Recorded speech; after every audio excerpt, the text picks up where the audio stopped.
Assalamualaikum warahmatullahi wabarakatuh. Waalaikumsalam warahmatullahi wabarakatuh. Waalaikumsalam warahmatullahi wabarakatuh. Kami dari kelompok 8 akan mendiskusikan hasil resum kita masing-masing. Perkenalkan, nama saya Rafi'i Nafis Sabila, saya dari Mandarin Offering B. Perkenalkan, nama saya Restiana Putri Wulandari, saya dari Prodi Pendidikan Bahasa Mandarin Offering A. Perkenalkan, nama saya Rafita Rizkinia Putri, saya dari kelas Bahasa Mandarin Offering A. Perkenalkan, saya Sadek Mait Safina dari Prodi Pendidikan Bahasa Mandarin Offering A. Kenalkan, nama saya Safira Injil Hadiwiono dari Prodi Pendidikan Bahasa Mandarin Offering B. Kelompok kami memakai metode mengambil poin-poin penting yang ada di jurnal, hasil resum jurnal. Dalam proses pendidikan, termasuk pendidikan karakter, diperlukan metode-metode pendidikan yang mampu menanamkan nilai-nilai karakter baik kepada siswa, sehingga siswa tidak hanya tahu tentang moral atau karakter atau moral knowing saja. Tetapi juga diharapkan mereka mampu melaksanakan moral atau moral action yang menjadi tujuan utama pendidikan karakter. Berkaitan dengan metode pendidikan karakter, metode yang ditawarkan oleh Abdurrahman An-Nahlawi dirasa dapat menjadi pertimbangan para pendidik dalam menginternalisasikan pendidikan karakter kepada peserta didik. Metode-metode tersebut adalah sebagai berikut.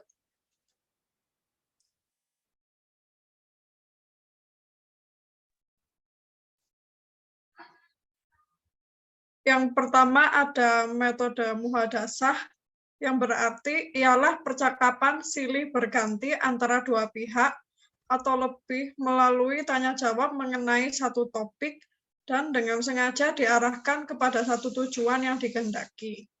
Kemudian metode yang kedua ada metode kisah. Menurut Al-Razi, kisah merupakan penelusuran terhadap kejadian masa lalu. Dalam pelaksanaan pendidikan karakter di sekolah, kisah sebagai pendukung pelaksanaan pendidikan memiliki peranan penting, karena dalam kisah-kisah terdapat berbagai keteladanan dan edukasi. Hal ini karena terdapat beberapa alasan yang mendukungnya, yaitu poin A.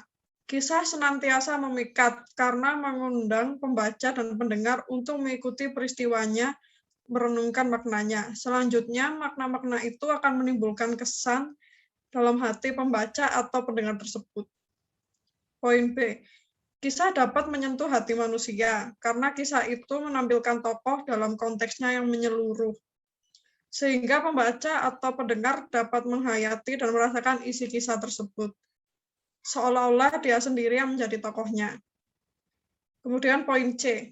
Kisah Qur'ani mendidik keimanan dengan cara membangkitkan berbagai perasaan seperti kauf, ridho, dan cinta, dalam kurung hub, mengarahkan seluruh perasaan sehingga bertumpuk pada satu pihak, yaitu kesimpulan kisah. Melibatkan pembaca atau pendengar ke dalam kisah itu sehingga ia terlibat secara emosional. Terima kasih. Oke, yang ketiga ada metode Amsal. Metode perumpamaan ini juga baik digunakan oleh para guru dalam mengajari peserta didiknya, terutama dalam menanamkan karakter kepada mereka. Cara penggunaan metode Amsal ini hampir sama dengan metode kisah, yaitu dengan berceramah yang berarti berkisah atau membaca kisah, atau juga membaca teks. Metode perumpamaan ini mempunyai tujuan pedagosis, di antaranya adalah mendekatkan makna pada pemahaman. Kedua, merangsang pesan dan kesan yang berkaitan dengan makna yang tersirat dalam perumpamaan tersebut, yang menggugah menumbuhkan berbagai perasaan ketuhanan. C. Mendidik akal supaya berpikir logis dan menggunakan kias atau silogisme yang logis dan sehat. Dan terakhir, perumpamaan merupakan motif yang menggerakkan perasaan, menghidupkan naluri, dan selanjutnya menggugah kehendak, dan mendorong untuk melakukan amal yang baik dan menjauhi segala kemungkaran.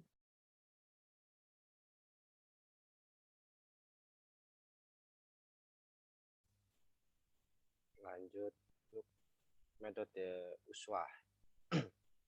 Metode uswah atau metode keteladanan yaitu suatu metode digunakan untuk merealisasikan tujuan pendidikan dengan memberi contoh keteladanan yang baik pada siswa agar mereka dapat berkembang baik fisik maupun mental dan memiliki akhlak yang baik dan benar. Maaf, Nafis.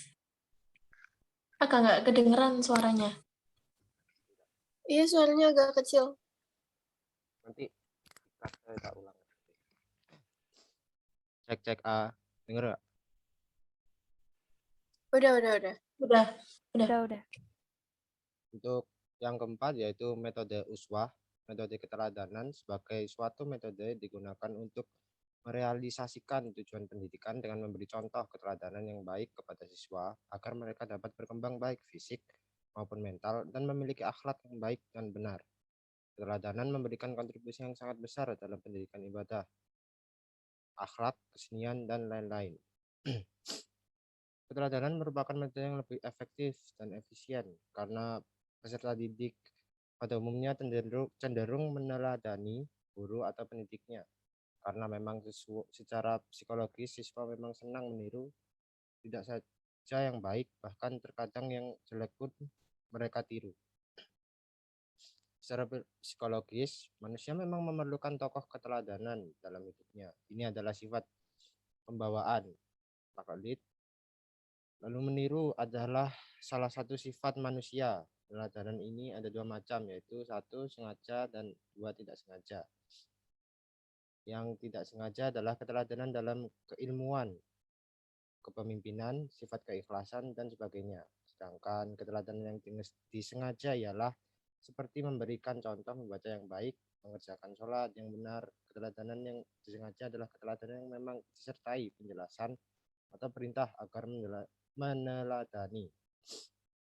Dalam pendidikan Islam, kedua keteladanan itu sama saja pentingnya.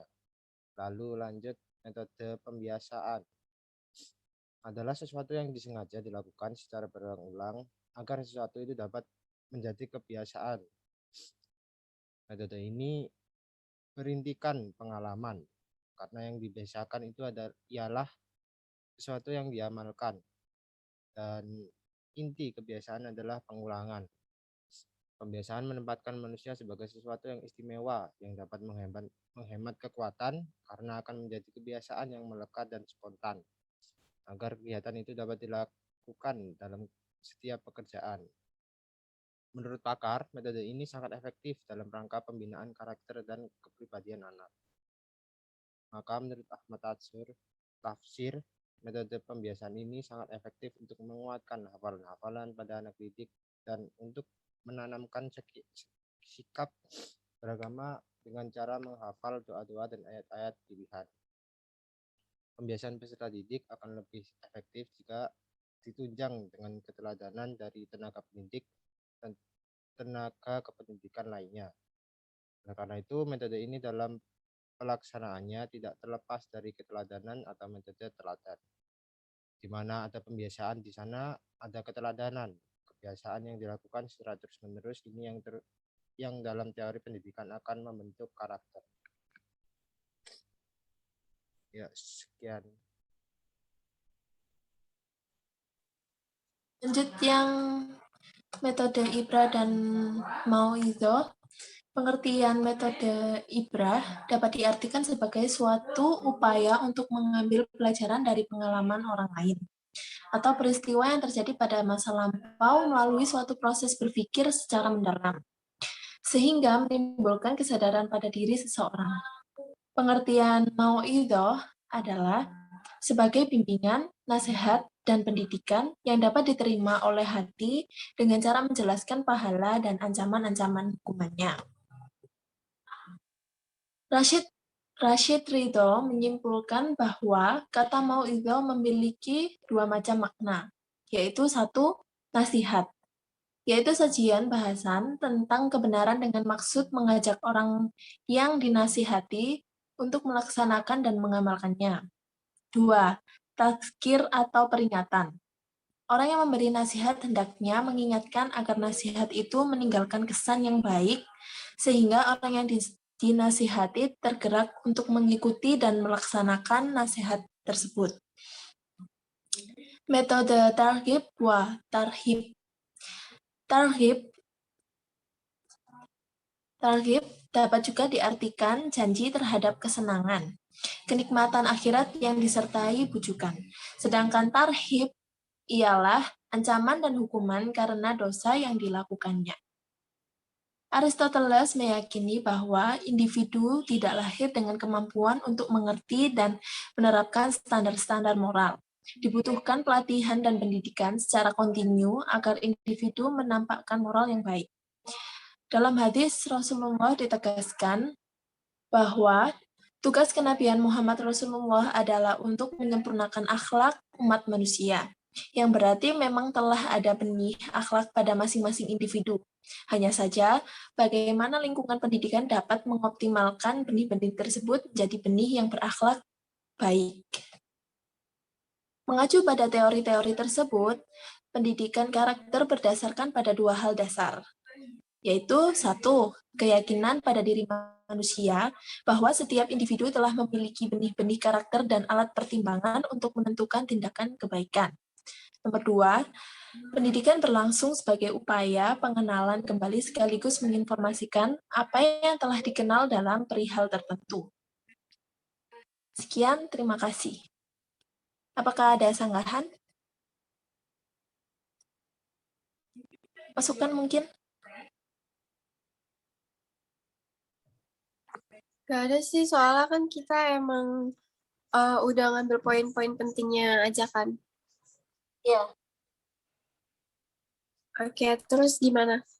Gimana lagi? Udah ya? Tujuan Kita kita tinggal yang laporan hasil diskusi ya, tujuan diskusi sama masalah yang dihadapi ya. Iya.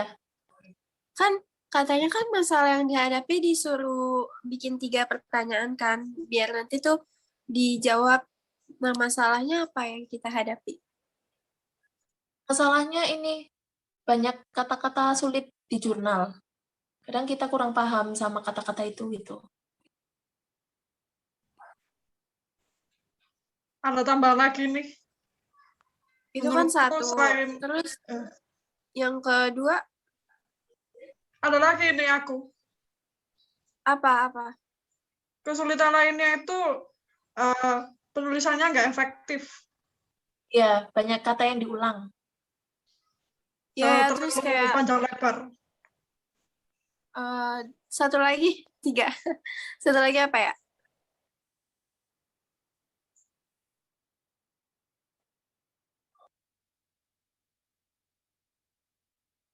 Maya udah nemu belum inian apa namanya? Hasil diskusi. Belum.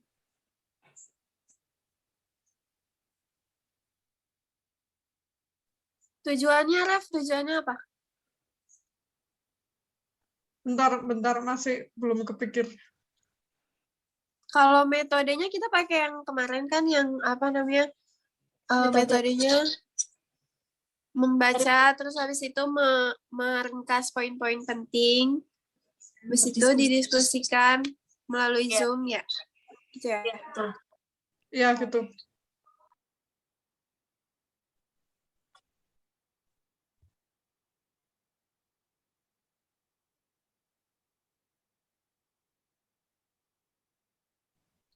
Terus gimana lagi? Emang udah 15 menit.